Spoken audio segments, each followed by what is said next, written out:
Тахаджуд. Түнки ибадаттың сооптуулугу. Бисмиллахир-рахманир-рахим.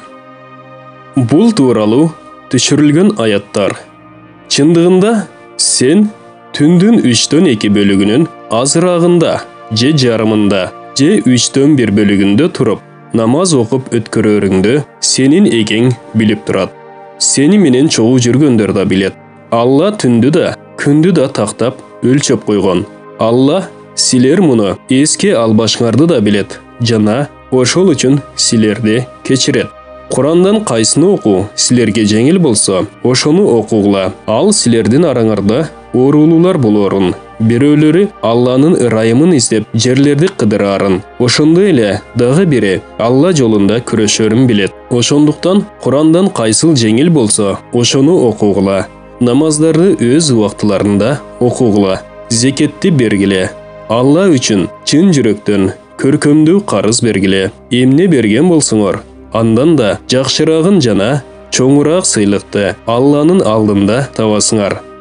Алладан кечирим сурагыла. Албетте, ал ырайымдуу, кечиримдүү. Албетте, түндө уктап туруу абдан оор. Алардын капталдары төшөктөрүнөн көтөрүлүп турат да, өздөрүнүн эгесине коркуу, үмүт менен жалнышат. Жана биз аларга берген ырыскылардан сарпташат. Ал Аллага моюн сунуп, түн ичинде сажда кылган жана тик турган абалда намаз окуп, акыреттен коркуп, эгесинин ырайымынан үмүт кылган адам сыяктуу боло алмак беле. Эй Мухаммад, аларга билгендер менен билбегендер тең боло алабы деп айт. Чындыгында акыл ээлери гана Курандан насаат алат. Алар эгесинин алдында сажда кылып жана тике туруп түндү өткөрүшөт. Сабырдуулук жана намаз аркылуу жардам телегиле. Албетте, намаз чын дилден баш ийүүчүлөрдөн башкаларга оор келет. Бул аяттагы намаз түнкү намаз деп да айтылат. Напси менен күрөшүү үчүн сабырдуулук менен Алланын жардамын күтүү. Мугайра бин Шуба мындайча баяндайт. Пайгамбарыбыз саллаллаху алейхи ва саллям түнү туруп, буттары шишигенче намаз окуду.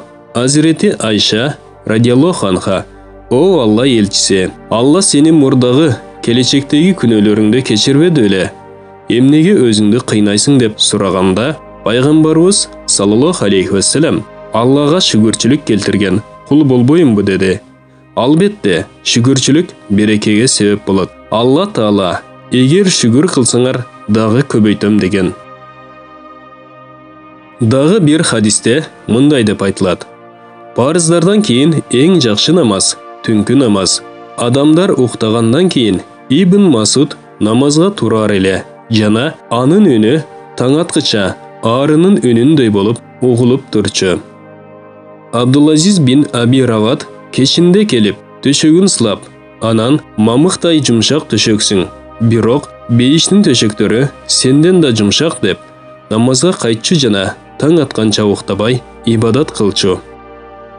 Сила бин Ашям түндү толугу менен намаз окуп таң атканда: "О жараткан Алла, сенден бейишти сураар алым жок, мени тозоктон куткара көр" деп дуа кылчу. Абу Жувайрия мындай дейт: 6 ай Имам Аззам Абу Ханифанын жанында болдум. Бир түндө жатып уктаганын көрбөдүм. Имам Абу Ханифа мурда түндүн жарымын уйку жана калган жарымын ибадат менен өткөрчү.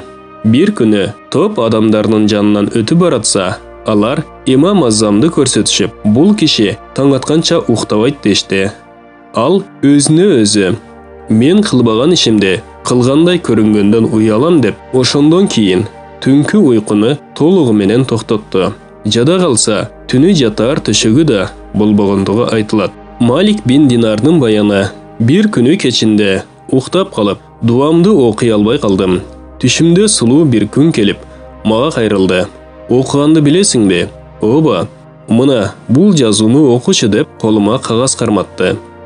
Кагазда бул дүйнөнүн убактылуу жана алдамчы жыргалы, түбөлүк жашай турган бейиштин жыргалынан куру калтырып жатат. Башкача айтканда, убактылуу уйку ырахаты түбөлүк убактылуулукка жеткире турган ибадатыңа тоскоол болууда. Ойгон, намаз, Куран окуу, анткени булар уйкудан жакшы деп жазылган эле. Бул баян Ихяу Улумидің кітебінен алынды. Урматтуу мусулман бир туугандар, биздин Ихро Медиа каналыбызга катталыңыздар.